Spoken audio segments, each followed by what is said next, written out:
When an empire declines, a variety of things have typically happened. Number one, overreach. That is a general term in which the empire declines, and as it does, it tries to solve too many problems in too many of the far-flung reaches of the empire, and it can solve one or two of them, but it misunderstands what it means for that empire to decline. What it means is you can't do all those things. You may have been able to do them 20 years ago, or 40, or 60, but you cannot anymore. I believe that what we're watching is the American empire declining as the British Empire and so many other empires before it declined, engaging in overreach. And here's what I mean. We fought a war in Korea back in the early 1950s. We couldn't finish it, and so Korea was left cut in half to one side, half to the other.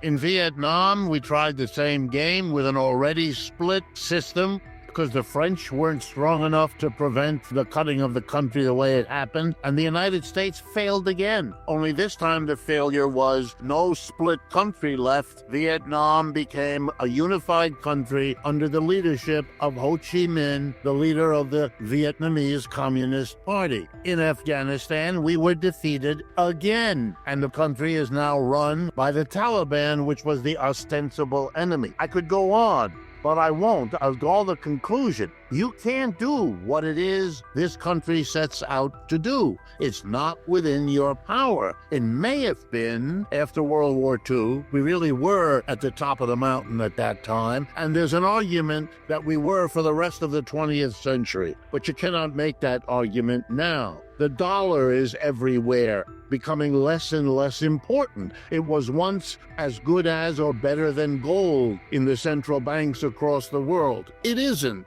anymore. It's barely half their reserves, down from much, much more than that. More and more trade is conducted not in the dollar as it once was, but in other currencies, not just the euro, but also the Japanese yen, Chinese yuan, and so on. What's my point? Israel is an outpost of the United States Empire. It was literally the creation of the British Empire beforehand, and it was handed off from a ward, if you like, of the British Empire into becoming a ward of the United States Empire. Israel exists because the United States supports it financially, economically, politically, culturally, and militarily. Never more so than right now. Can the United States afford to do that? My answer, and I believe this is the majority view in the United States, is a resounding and a clear no. And the reason for that is there is no end in sight. There will be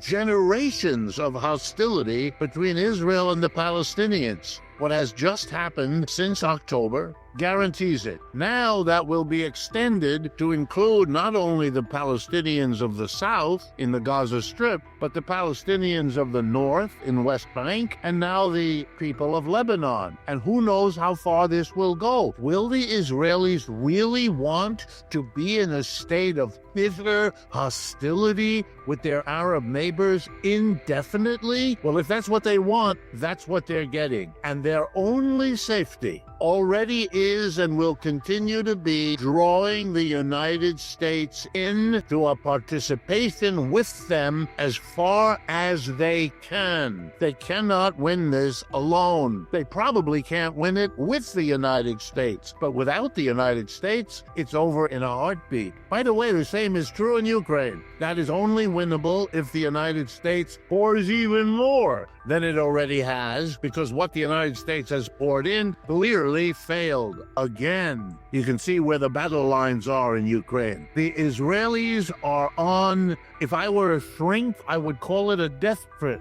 There's something here that is really so far out of the range of a reasonable policy that you begin to wonder what kind of mentality would keep going in this direction.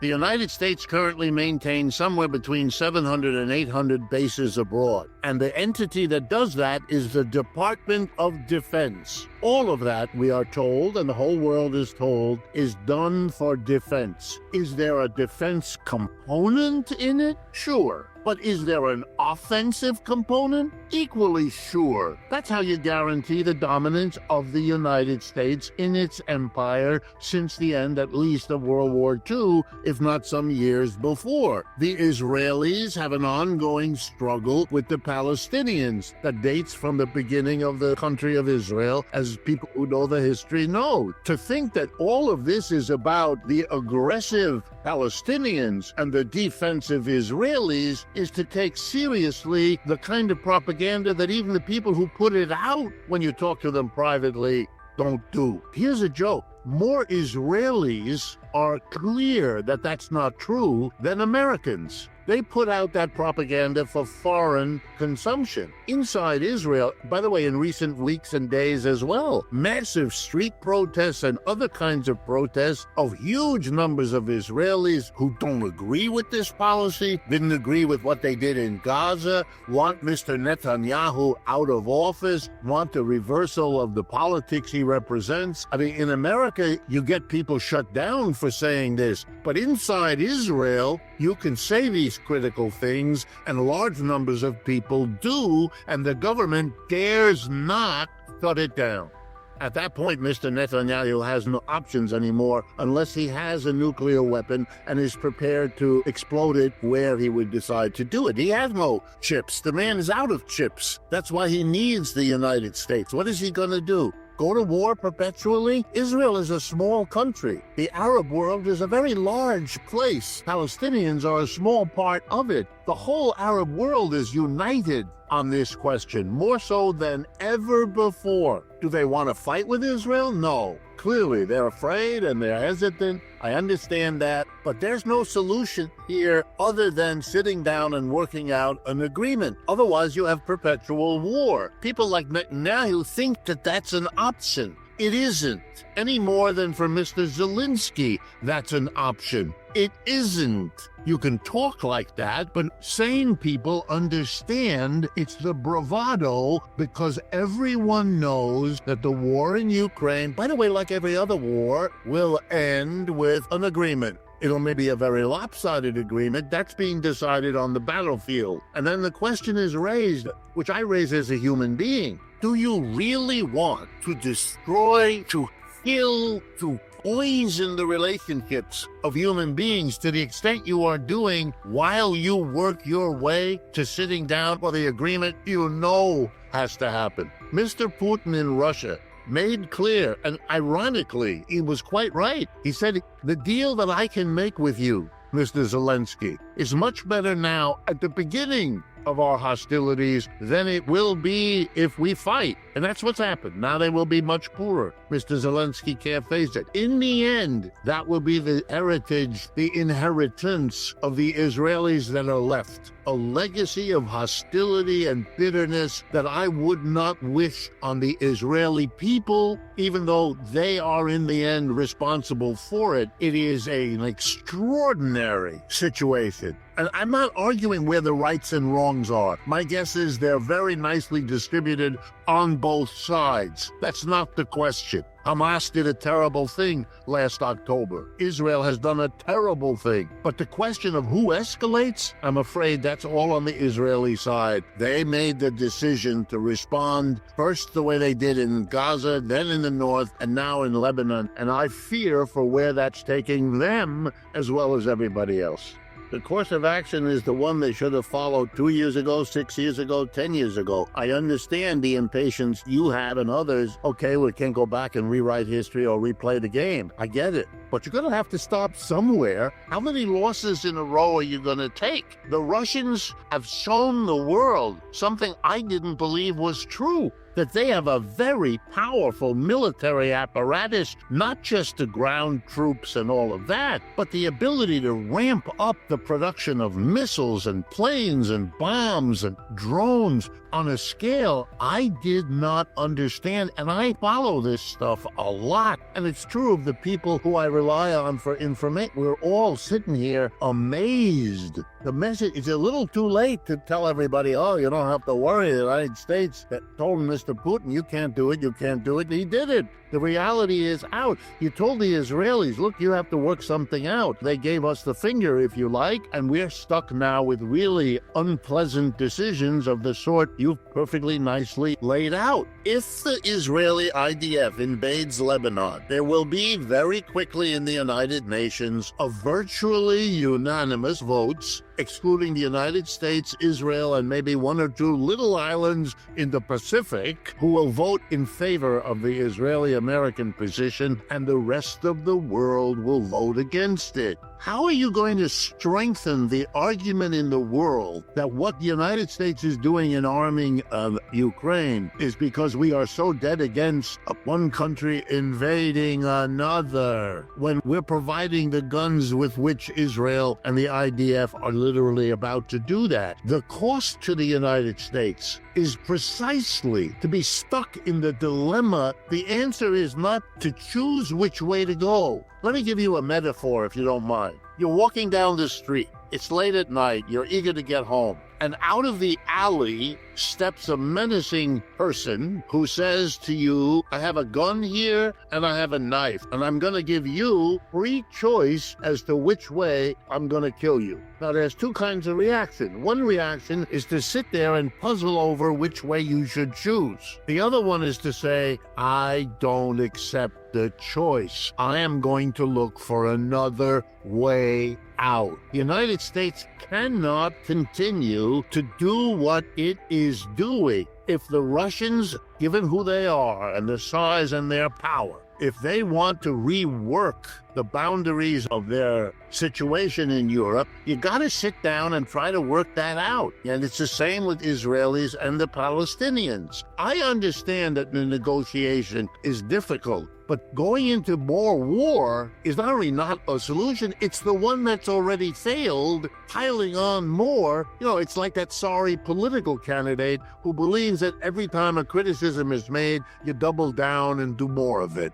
The earlier incursions used the same argument that you're using now. They were defensive, and they would, quote, put an end to these hostilities, and it's the military brain thinking that when you win the war, you're done. All the smartest military brains, from Clausewitz on down, have understood war is just politics by another form. The whole point is that the previous invasions of Lebanon by Israel, like the previous hostilities between Israel and the Palestinians, were justified by many as solving their problem. It never did. If you think suddenly escalating the horror is somehow going to solve the problem that the earlier pre-escalation horrors didn't, then you live on a different planet from me. The Arab countries are becoming stronger and richer. That's part of the whole change in the world economy. It's reflected in their participation in the BRICS alliance. They are gaining in wealth, in capacity, in power. Israel is looking at a situation. What are they going to take on the whole world? I mean, this is a dead end. They ought to turn around before they get even more deeply embedded in this military solution. The Israeli economy, that's a phrase that has no content anymore. It's like the null set in mathematics. There's nothing in there anymore. They're going to be a basket case economically for years, even if they quote-unquote win. They're losing this situation. Netanyahu and the extreme right-wing government they have is itself a sign of the failure of what earlier politics had achieved.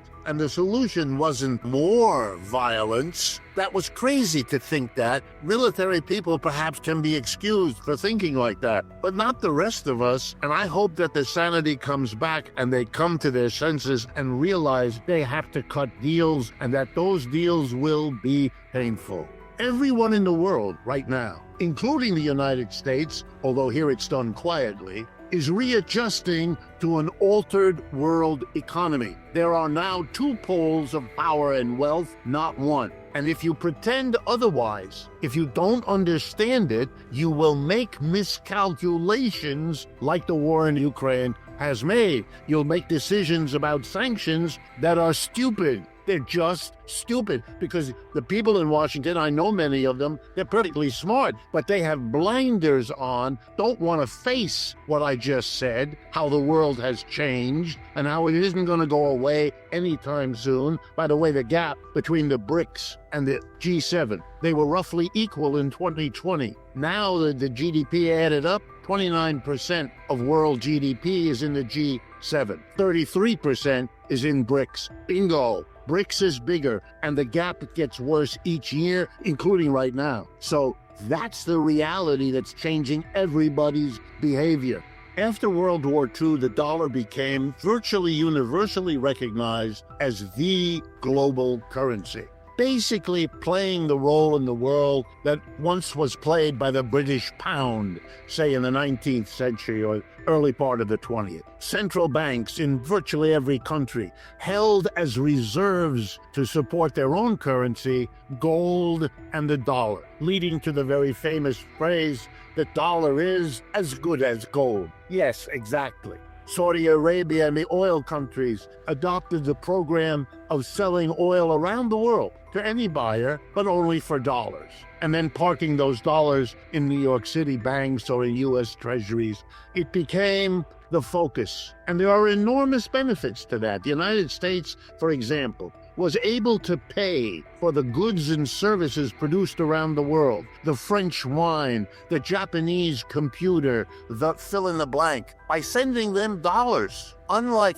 in other countries, those dollars didn't come back to buy goods and services here. They held on to the dollar because it was useful to them to do so, which means that for 50 years, the United States was able to consume the produce of the world and gave them in exchange little green pieces of paper, our currency that cost us nothing and are worth, per se, nothing. The benefits of doing this were incalculable. I mean, you couldn't explain American economic well-being in the last 70 years without the role played by the dollar. That's all gone. Today, central banks around the world, depending on the numbers you use, hold reserves only 50% in dollar, instead of the 80 or 90% that was the norm as little as 20 years ago. And so the symbolic meaning of that is enormous. The financial meaning, the real consumption, all of that.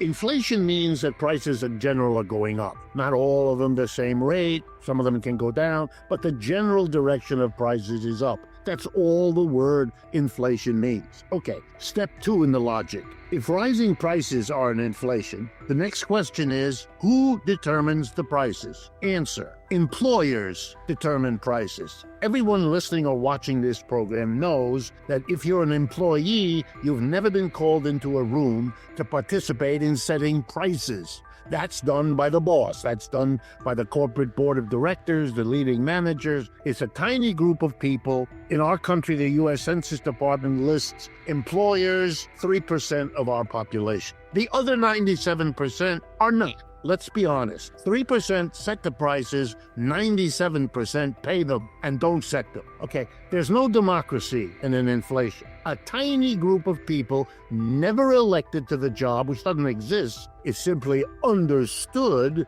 that if you're an employer, you set the price. You raise it, you lower it, you keep it the same, your business. Okay, so when inflation means employers made the decision. Why did they raise prices? Answer: the same reason they do everything else. To maximize their profits. That's what makes a business successful. So we can answer the question, an inflation happens if and when employers see profit in raising prices. So they do. Okay, that means that inflation is a profit-driven phenomena that hurts the rest of the people who have to pay more for what they used to get for less. And it's great for profits because that's why it's done. All right, the minute you understand that, then you understand that we live in a system whose economic arrangement is the opposite of democracy. We don't democratically decide what things are going to cost in the store. We never did. We have an autocracy. We have an authoritarian economic system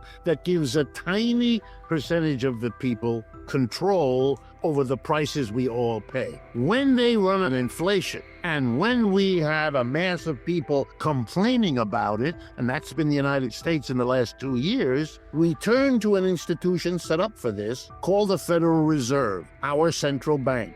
And if you look at the charter of the central bank, one of its jobs is to maintain price stability. So right off the bat, when we have an inflation, we know that the Federal Reserve has failed to do one of the two things it was asked to do. So what does the Federal Reserve do? In the case of the United States in the last 2 years, it raises interest rates. Now, for the mass of people, this makes a bad situation worse. In addition to rising prices of my breakfast cereal and my haircut and my computer program, I now have to pay more on my credit card because the interest rate on my balance has just gone up. So this is a solution that makes the problem worse. So I'm here to tell you that it's not the only solution. That the Federal Reserve, in acting in that way, shortcut what should have been the debate. How do we deal with the inflation that the employer class has imposed on us? And we might have then remembered, and I remind people, we might have remembered that a conservative Republican, Richard Nixon, on the 15th of August, 1971, confronting an inflation then, made the following decision, which he announced on TV. As of tomorrow morning, any company that raises its price, we will come for you, we will arrest you, and we will throw you in the clink. And any union that raises your wages or tries to, we will do the same. He declared what came to be known as a wage price freeze. Did it stop the inflation? On a dime, right away, real quick.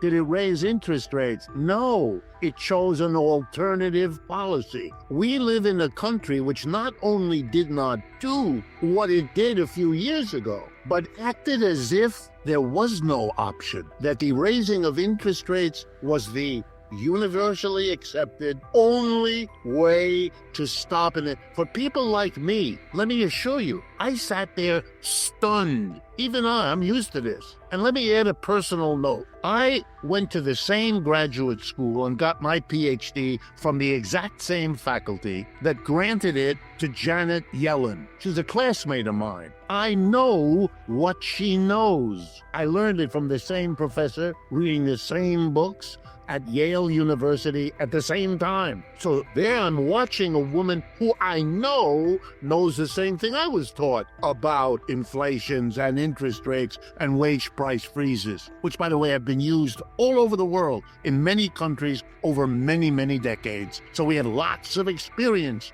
with that tool to fight inflation. But we live in a country that can't face most of its economic problems because they too function as distractions from these kinds of real issues. A few years ago, we had shortages. We couldn't get toilet paper. We couldn't get medicines of all kinds. We have shortages right now. The most popular nonsense spoken about shortages in the past was, ready? Supply chain disruptions. Okay, that's a euphemism. That's another way of saying shortages. Now, I can show you shortages across the board, all over the place, virtually every year since 1971. To assign to shortages some sort of role as evidence, at the very least, you'd have to show me that there were more shortages during a time of wage price controls than there were during all those years when there weren't price controls. Let's be honest. Every policy designed to solve any problem turns out to have strengths and weaknesses. Look, I'd be the last one to argue that a wage price freeze didn't have all kinds of problems, not particularly the shortages. The more powerful argument at the time, since I follow these things since that time, the biggest problem was escapism. In other words, there was an escape clause. You could apply for an exemption from the wage price freeze. So every corporation went to work, hired the most expensive lawyers imaginable and lobbyists to go to Washington to get an exemption for your firm or your industry. And that leads to all kinds of misallocation. I get all that. But interest rates have that as well. Interest rates have their strengths and weaknesses. One of the weaknesses of the interest rate is we've had elevated interest rates and they didn't prevent our inflation. We're still struggling with an inflation, and there are as many people now saying that prices are going to go back up as there are people saying that they're going to go down. So interest rate is not some magic bullet. It's not some guarantee, but it really hurts a lot of people and it helps others. The bigger your company, the less an interest rate increase is going to hurt you. Because the reason we have central banks, including the Bank of the U.S. and what later became the Federal Reserve at the beginning of the 20th century, was because when we left interest rates to the, quote, free market, we got crazy volatility that was extremely dangerous to the stability of the system. We brought in the regulators, we brought in the institution to deal with the ineffectiveness and the danger of not doing it. We're stuck. Because I'm a critic of capitalism, I don't mind telling you that we don't work well without a central bank, and we don't work that well with one. That's a contradiction, but it is not resolved by oscillating back and forth between the two, pretending when you don't have a central bank that getting one will solve your problem makes no more sense than responding to the failures of the central bank by extolling the virtues of a free market. You can't go with either of them.